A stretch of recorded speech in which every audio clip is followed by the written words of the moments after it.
one of the ones that's quite often mentioned when it comes to private schools is the 1925 Pierce versus Society of Sisters of the Holy Names.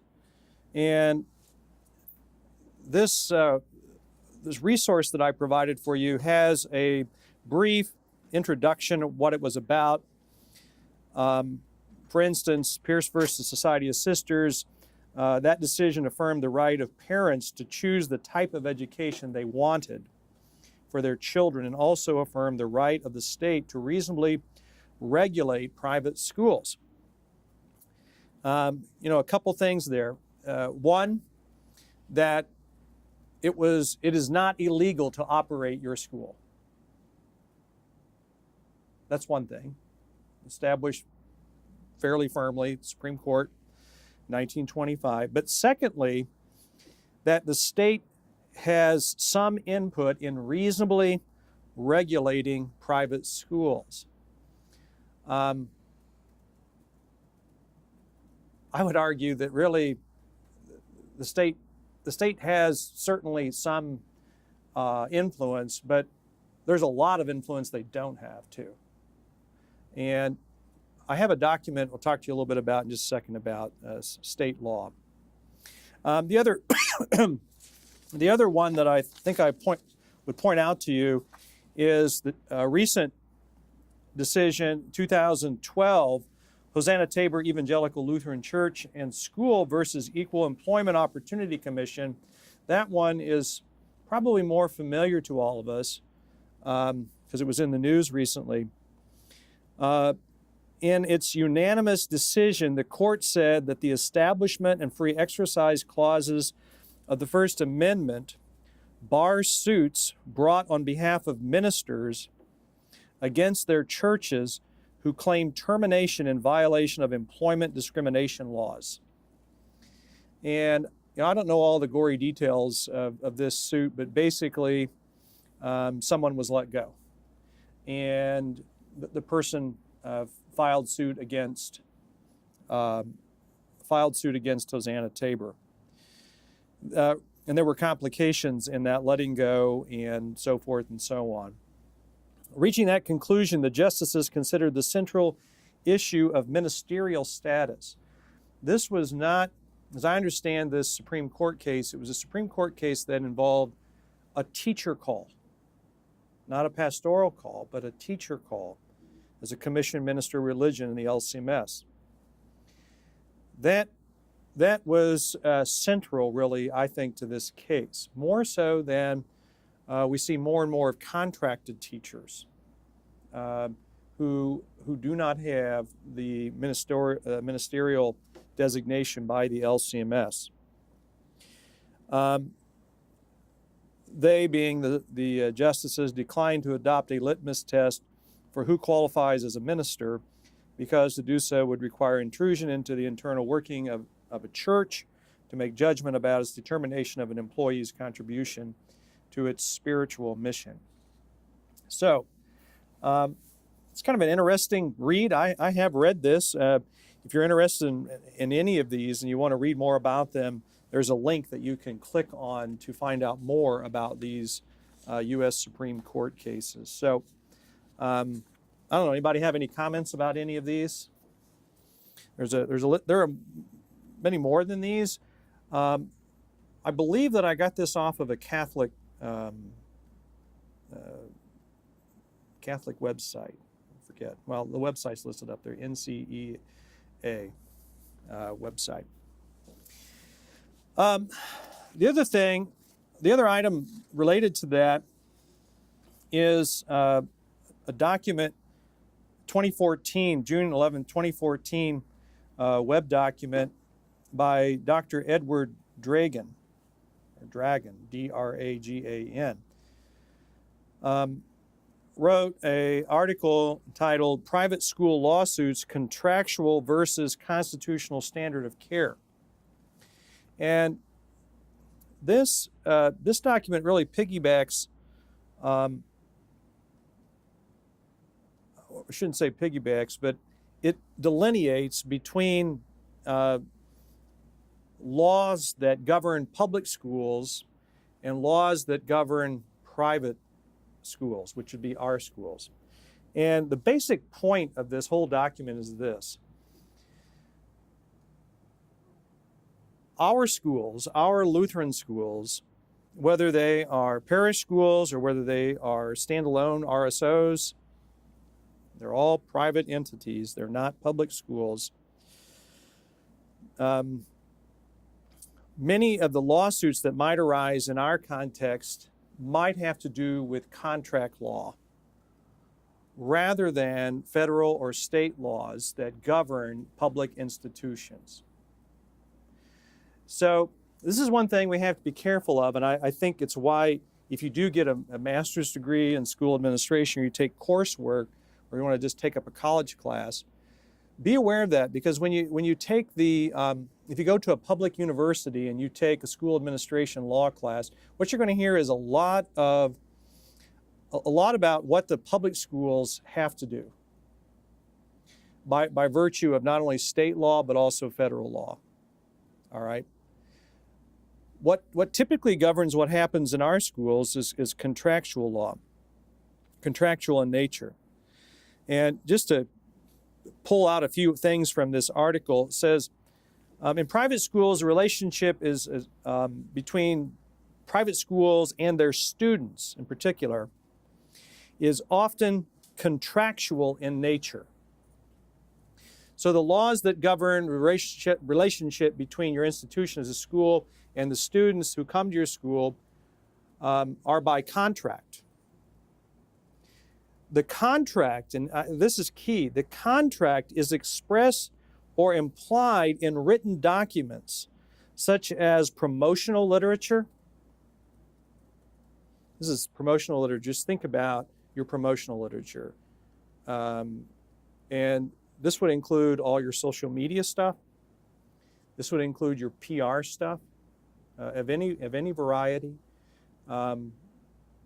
Things that you hand out at events where you're trying to attract students to your school. All of this implies that when that student now comes to your school and they sign that they're willing to follow and uphold, usually every school has a statement that you have to sign and say you're going to submit to the policies and regulations of our school. That's the contractual nature. But it's two-way, right? You're saying you're going to provide something because they're paying you, and they're saying, okay, we're willing to submit to that contract. But it's also implied even in your promotional material. Student applications are included, and also student and staff handbooks. For that reason, I think that we have to be at least wary of that contractual nature that may be implied in our promotional materials, in your applications, and your student and staff handbooks. How should you be wary? Well, we could have a 3-day session probably on that. There's a lot of things to consider, the implications. But at any rate, it's contractual nature. Here's another point I want to make to you. In a private school, we talk about fair treatment of students. The expectation of fair treatment is viewed in a contractual context. Unacceptable conduct by a student may result in penalties, discipline, or sanctions. We all have those policies. The language contained in private school promotional materials, admission applications, student and staff handbooks, and any other document related to that, even including forms that you may use, disciplinary forms. These things form the basis for such a contract, and the standards articulated in those documents form the basis for determining whether a private school met a professional standard of care. If the language in these documents is concise, unambiguous, supported by the school's mission and goals, but the student breaches that contract, then the school can act within the confines of that document. In other words, you do what you said. Here's the process. If you get in trouble, is the process if you don't pay, etc. Generally without retaliation from the student, which would mean successful lawsuit. Whenever these documents create conflicting or ambiguous standards, however, students are likely to contest any discipline on the basis that they have been treated unfairly. And so I think it's a couple of things here, as I understand it. One, you want to have that, as they put it here, your written documents themselves need to be, how did they put it here? Clear, well articulated, etc. But the other part of this, we've seen schools, both Missouri Synod schools and outside of our Missouri Synod schools, face trouble when they actually don't follow that policy consistently, and someone is able to show that in a court of law. So simply, here's the situation. You don't have a student disciplinary policy. So you just, you grab one from Our Savior Lutheran in Houston and you put it in your handbook, but you don't really know what it says. And then something comes up and you kind of do what you think seems right. All right. Well, trouble happens. You expel the kid for whatever reason. And you didn't follow the policy, right? Or that it can be shown that you generally don't follow the policy, but all of a sudden you did follow the policy for some little kid who's non-German, you know what I'm talking about. You have some sort of racial discrimination or something like that comes up. So you want to be consistent in actually following that policy, and administrators following that policy, but also administrators helping teachers to follow that policy. It's a very good thing to ask, what does the handbook say? Rather than just relying on memory. Say, hey, let's look that up. What does the handbook say? We need to make sure we're following the handbook. Yes? I mean, we've had many conversations about this at our place.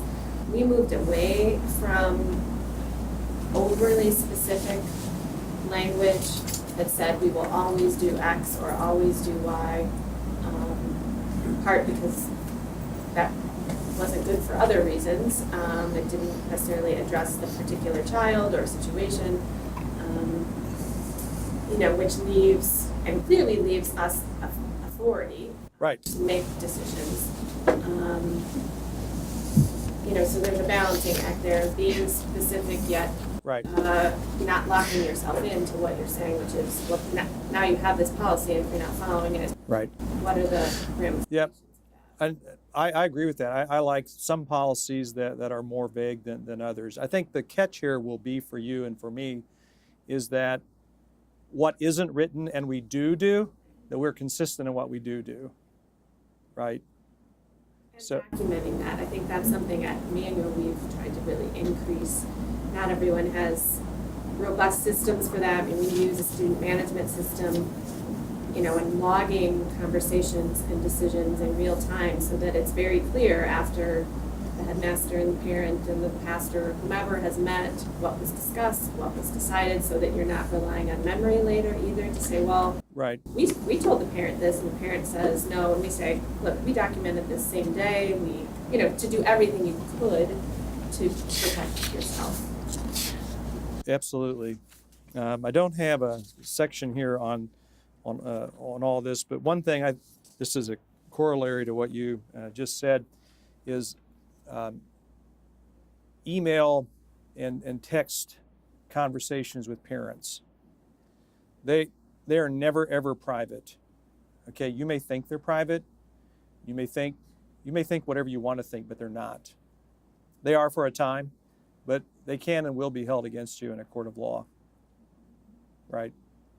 So this is my thing. I always tell teachers that if there's a brewing problem and you cannot respond and solve that in a simple email and maybe a couple sentences, then you should meet face to face with that person. or call them. But stay away from lengthy emails. Now, there may be, someone will say, well, but what about, okay, well, maybe there's an exception to that rule. Sometimes I think that it's helpful if the teacher even runs emails by you before they send them out, especially if they realize it's going to end up on your desk or in your email folder. And what usually happens is every parent copies everyone. You know, they copy me, they copy the president of the school board, they copy probably Donald Trump. I don't know who they copy. And if our school policy says that really this is a school classroom issue and this needs to be handled by teacher, and you know, our school conflict resolution policy says that if it happens in a classroom, it's between the teacher and whatever, then it needs to be solved there. I typically don't respond even though I'm copied on it. But I will talk to the teacher about it and say, hey, I got the email. The other thing is respond within 24 hours. Respond within 24 hours. And preferably respond fairly immediately. If nothing else, hey, I got your email. I need to get back with you within 24 hours. And that's even better if you don't. I'm a person that does not think very quickly on my feet. My favorite phrase is, let me think about that. Okay, I got to mull that over. And usually what I do in that interim is I go ask about 3 or 4 different people, what do you think about, or, you know, so forth and so on. So to let them know that you're aware of it, you've received it, you're thinking about it, and you're going to get back with them. Okay. All right. Another document I've uploaded for you is Tort Liability 101. And this is from Educator Resources National Office out of Atlanta. It talks about general tort liability, where teachers are liable. Tort law. Tort law is that law which concerns civil wrongs and address the duty, breach, and injury sustained to one individual as a result of another's conduct, typically the teacher's conduct. So what the teacher does or doesn't do, right? Intentional versus negligent tort law. That someone else is injured, let's say, because of a professional duty that you have to prevent something, or within your office as a professional teacher, you intentionally did something to hurt another child. There are chapters, several chapters in law books on this. I'm not an expert on this, but I do want to hit a couple things from this document. One is intentional, what's called intentional torts. And I always like when they use scenarios, but I'm not going to go through the scenarios, but I think those are helpful. So on intentional torts occur when an individual attempts or intends to cause harm to someone else. So I don't know if you can imagine what kinds of situations where a teacher might intend to do harm to someone else. And there are different kinds of intentional torts. There's assault, battery, false imprisonment, but also defamation. And it goes through each one of those and talks about each of those. The other kind of general category of torts are negligent torts. Okay, negligent torts. Negligent torts might include the duty of the teacher to protect the child. Now here's where we start seeing some cases that I think affect us. For instance, the duty to protect, the teacher has a duty or owes the student a certain amount of care since that student is in the teacher's care. And we like to use this phrase in loco parentis, but it is also the legal term that is implied under this duty, the duty to protect. So in the same sense that a parent has a duty to protect their child. So while their parent is away, you acting in their parent's place have a duty to care for the child that's in your care. This legal theory, the in loco parentis, has historically been used to justify the power and authority that the school officials have over students.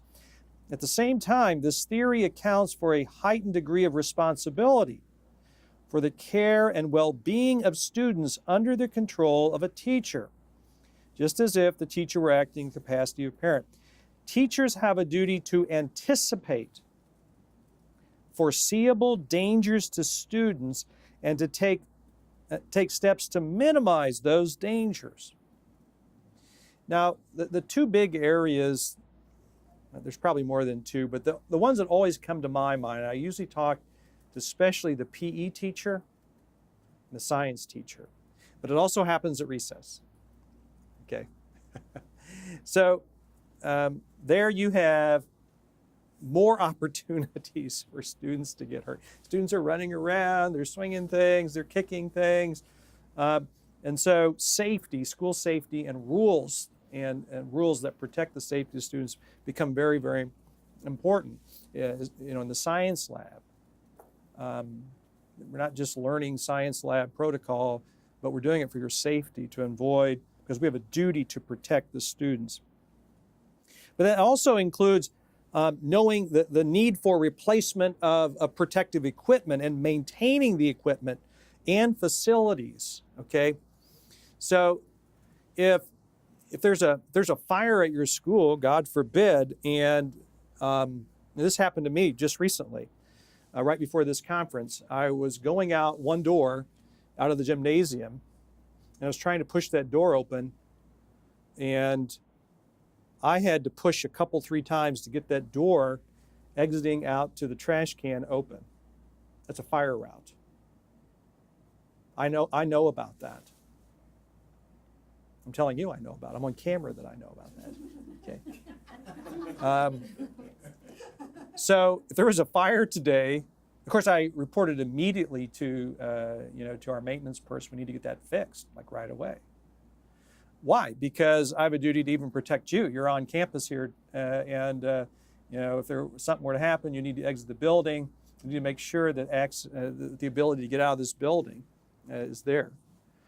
And I mentioned it to the secretary right away and the maintenance person right away. So there's even people know that I know. All right. But that in other ways, just think about that. Or on the playground. You have been going out to recess and you've talked with your fellow teachers about a wasp nest that is up here, and you've got kids out there that are highly allergic to bees, and you even know they have EpiPens in the school office, and you don't tell anybody. And yet everybody knows that you know, but you never did anything about it. Those are maintenance issues too. You have a duty to report that. They report it to me because I'm the resident beekeeper. I'm a hobbyist beekeeper. And so what I do is I keep a little bottle of, if you're not afraid of bees, this is what I would suggest to you, okay? Keep a little bottle of, a squirt bottle of diluted Dawn soap or any kind of hand washing soap. Put the stream on as far as you can get it, okay? And just aim and usually what I do is I practice down here first, make sure my aim's good. And it'll first of all, get them wet, they'll drop down, they'll smother to death, you can step on them, you go up there and grab the nest and throw it away. Or underneath equipment as well, these little wasp nests here in Texas, but also fire ants for those of us here in Texas. You got it. If you know about the fire ants, I know they get on your property and so forth, but if you know about it, you sit there and you've talked about it for 2 or 3 days, you never reported it to anybody, and someone ends up in the hospital, the fact that you knew about it and didn't do anything about it makes you negligent. There are other forms too. Educators, breach of duty occurs when teachers fail to exercise a standard of reasonable care, therefore breach their duty to protect the well-being of students. So I'm thinking field trips. And the cars park on the other side and you got to cross a busy street. But you don't use the crosswalk, push the button and wait for the little white guy to show up. Okay, you just let the kids run. You have a duty to protect those kiddos. Proximate cause. A third element of negligent torts cases revolve around showing that there is a connection or proximate cause between the breach of a teacher's duty and the student's injury that occurs because of that breach. So we're getting a little bit more explanation of what we just talked about. In other words, showing that the teacher failed to exercise a standard of reasonable care. Reasonable care. We had a great situation. It was a bad situation. That was a great situation. We had a soccer team at another private school in the area, and across a major highway at a Home Depot, there was an active shooter. The school immediately put into effect on all of these kids' family, had several soccer teams, it was a tournament situation, immediately and calmly pulled everyone in without exciting anyone, got them in, into a safe environment. No one really knew that there was an active shooter. People outside, or people that were maybe looking at their phones, knew about the active shooter. But I thought, wow, we need to be that good. We came back to Faith Plano and said, well, what would happen if we were out on our soccer fields and there was an active shooter? What would we do? Could we get everyone in to a safe place? That school had a responsibility, even when they had visitors on campus, because they were hosting that sporting event, to provide reasonable care to people who were in attendance at their sporting event. Okay. And then, of course, injury. The fourth element that must be shown in negligent is that a student sustained actual physical or mental injury. All right, so if you didn't provide adequate care, but no one was actually hurt, then the educator, or the tort liability, in other words, kind of goes away. So I'd encourage you to read this. This is actually very readable. You could talk with your faculty about this resource. Tort Liability 101, where teachers are liable. Another resource, switching gears here, I want to talk to you about. There is uploaded in the file here, I'm just ignoring that for now. Uploaded, there is a document produced by the U.S. Department of Education, the Office of Non-Public Education, entitled State Regulation of Private Schools. It's a 2009 document, but as far as I know, that is the most recent available. What's really cool about this document is that it goes through every state in the union. And it talks about, from the Office of Non-Public Education's perspective, for each state, what the state may regulate in non-public schools. So, I know we have a few from Texas here. I just wanted to point out a couple things to you.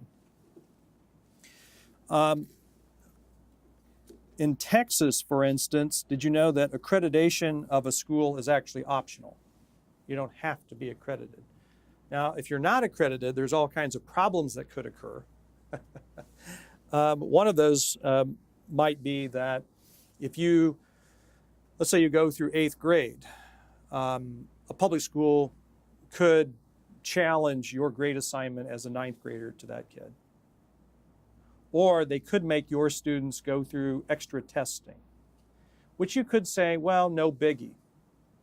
But what happens when you're graduating your 8th grade class and the parents all come back and say, yeah, well, we can graduate from Faith Plano, but they're going to make us, to get into the local public school, they're going to make us take, 2 or 3 extra exams just to get in so we can prove that we're 9th graders. That's not a good thing. You don't want to hear that. Or if you have through a high school, like we do here at Faith Plano, and you apply for you apply for admission at Texas A&M University, and you're valedictorian of our class of 3. Well, right now, if you are valedictorian of your class, you get to go tuition free at a state college in the state of Texas. if you're accredited, your name's on the registry of being accredited. That student does get free tuition that year. I know because I had one of my sons was able to claim that. We went to Texas A&M. If you're not accredited, they don't care. They don't care who your valedictorian is. But even if you had, if you only had one student and you were the valedictorian of the class, you get free tuition 1 year at any of the state colleges. That's true at Texas Tech too, for those that wear Texas Tech shirts. So homeschool families. Just kidding, Lance. Homeschool families could do that because CCLE offers accreditation to homeschoolers, correct? If a homeschool was accredited, yes. That's powerful. Yeah, if a homeschool was accredited, yes. Now, you need to talk with Jackie Veith about that homeschools being accredited. It's not quite like that with CCLE, okay? But I could envision a situation where a homeschool or a homeschool co-op might be accredited, okay? The one thing CCLE kind of has to be a little careful of is that if we get too generous, maybe generous isn't the right word, but it loses any teeth it might have or any validity it might have. So while there might be a willingness on CCLE to do certain things, we also have to be cognizant of some of these things, all right? In the state of Texas, if you're accredited by NLSA, but you're not accredited by Lutheran School Accreditation Commission, Texas, then your valedictorian doesn't get to go free either. You have to, in the state of Texas, for instance, you have to be accredited by an organization that's recognized by the state organization called TEPSAC, Texas Private School Accreditation Commission. Now, I know in Illinois it's slightly different. I was a school principal in Illinois. There is a non-public accreditation or recognition, I think they call it, or they used to call it that. And there, you may have to invite someone on your accreditation team from the state. Maybe you call your local superintendent, and they have to have a participant that comes into your school. You want to visit and find out about those kinds of things. So you can use CCLE, but you may have to include someone like that in your state, all right? So there's other things too. For instance, did you know that in the state of Texas, teacher certification is not required? Your teachers do not have to be Texas certified.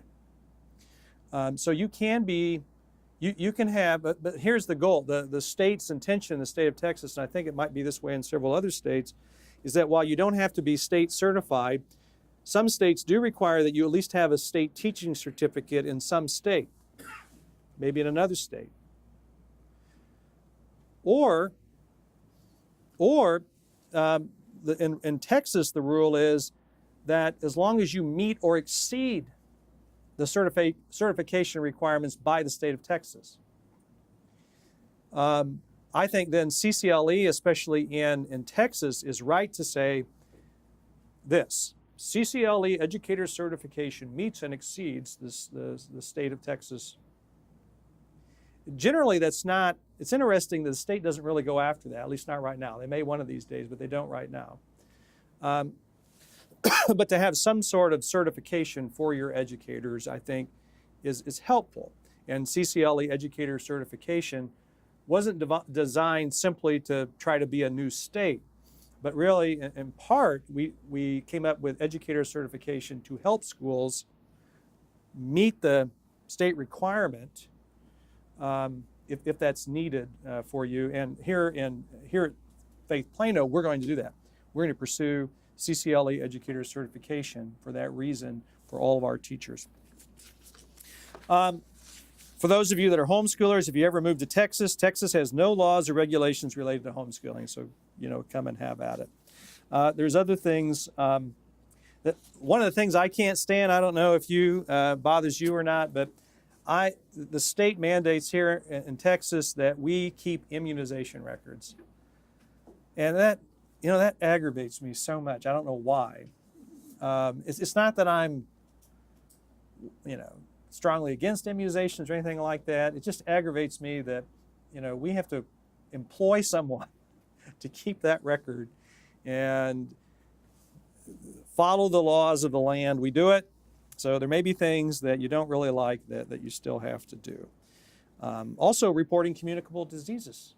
You have to do that. If you have someone that comes in, impetigo, I think is a reportable communicable disease list on the list in the state of Texas. So you're supposed to call your county health official and say, hey, Nathan Kieser showed up with impetigo because he plays football. And it was excluded until a doctor said that he was able to come to school. So this resource has generally everything that applies to every state. So if you're from New Mexico, if you're from Michigan, if you're from Kansas, if you're from Virginia, wherever you're from, Illinois, Idaho, check it out. You can read through what your state has to say. The other thing I want to run through here is a great document that was recently put out by the LCMS in partnership with the, oh goodness, I didn't bring it with me, the something Defense Fund, the Alliance, okay, thank you. What is it again? Alliance Defending Freedom. Yes, Alliance Defending Freedom, the ADF. I would strongly encourage you to read through that Protecting Your Ministry document.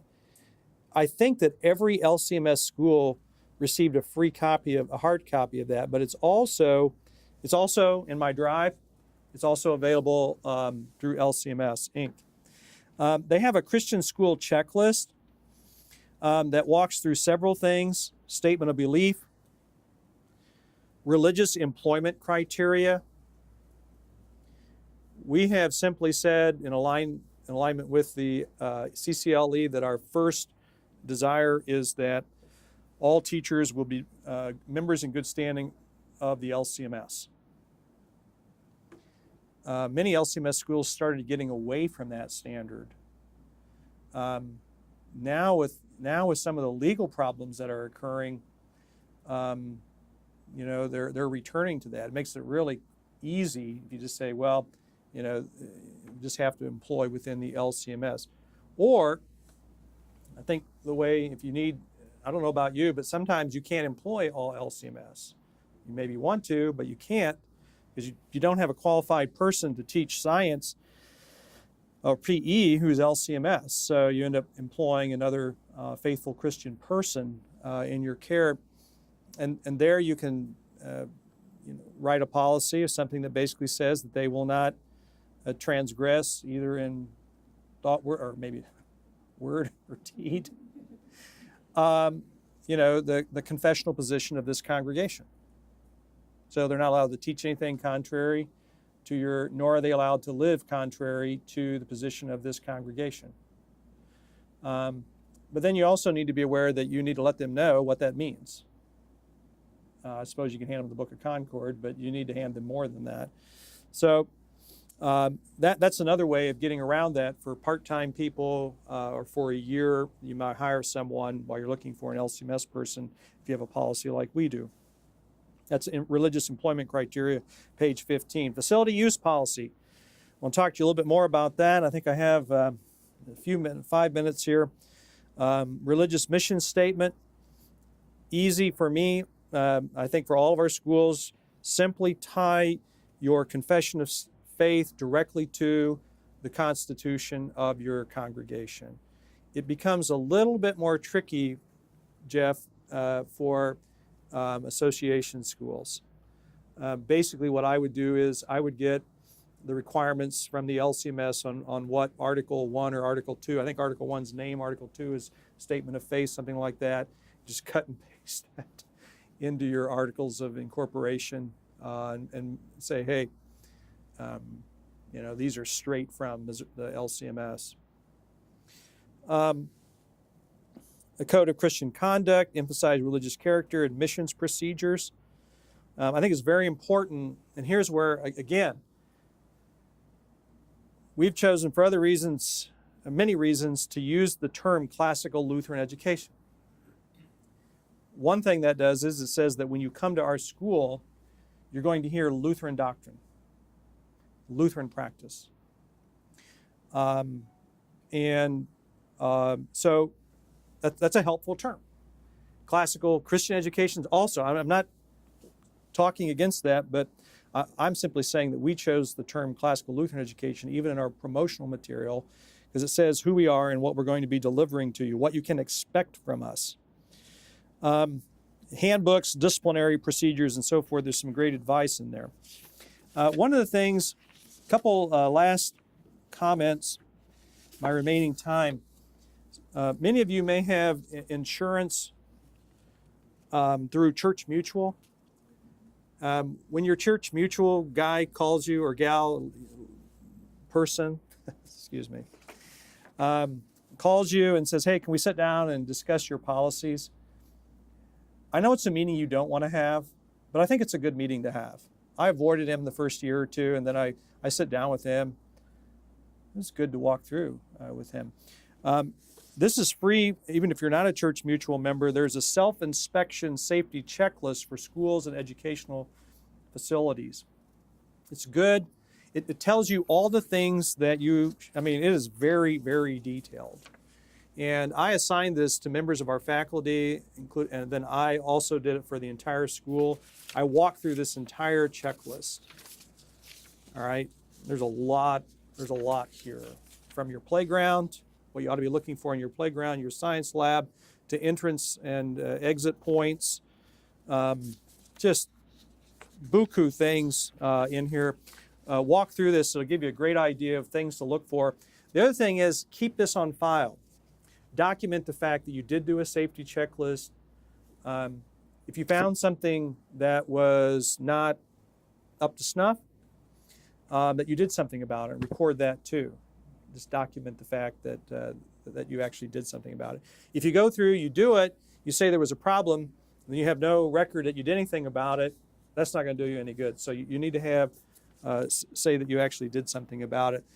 I would advise, especially if some of your known safety concern areas like the science lab, the gymnasium, the playground, you should come up with a regular inspection of those, okay?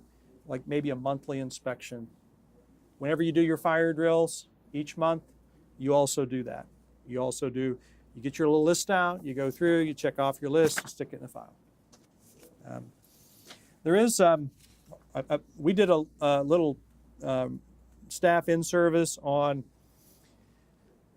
playgrounds.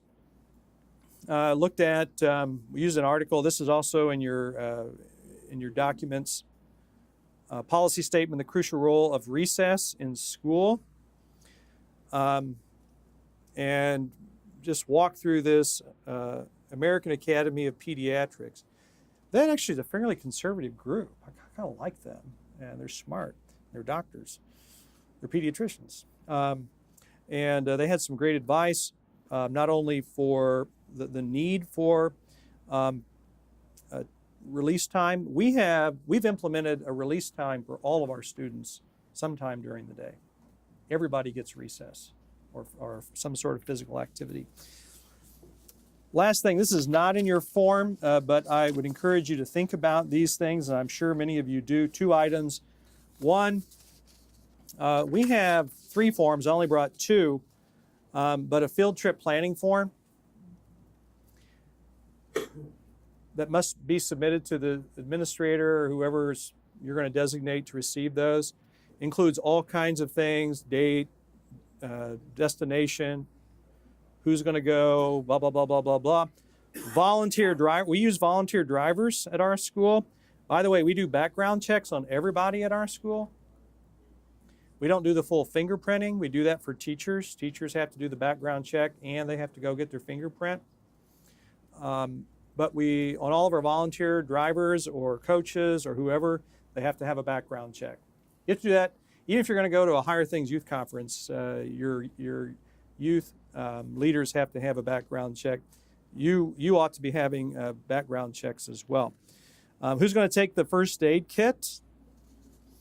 And then list of drivers and riders with the date of the activity, and they have to turn that in the school office so that if something happens, we know which parent those kids, or which kids were with which parent driver, okay? And we send that driver with all their emergency info contact information. Here's your folder. So if something happens, they have all the emergency info contact. And the teacher also takes along a copy of that. One of the things that Bill Rachel said to me, and many have used this standard form for parent, field trip, parent, or guardian consent form. We simply added this little phrase that whoever's signing this form on behalf of the child is requesting that you take them on the field trip. I don't know, Bill thought that would be helpful. So in other words, it's not that, well, it is true that you're supposed to go on field trips, it's a required part of our curriculum, but I as a parent am actually requesting, I want you to take my kid on that field trip. So we made that little change thanks to Bill Rachel. Also, last thing, I know I'm over, but accident reports. If they're sent to the office for a frozen sponge because they got a boo-boo, send an accident report home. Do not ever let a kid go home with a mark on him or her that you have not filled out an accident report form, okay? You've got to fill out accident reports. We still do it the old-fashioned way. We still use there's better ways to do it. Name of student, date, time, place of accident, nature of accident, accident taken, that the parent was contacted, and then whoever it is that's filling out this form.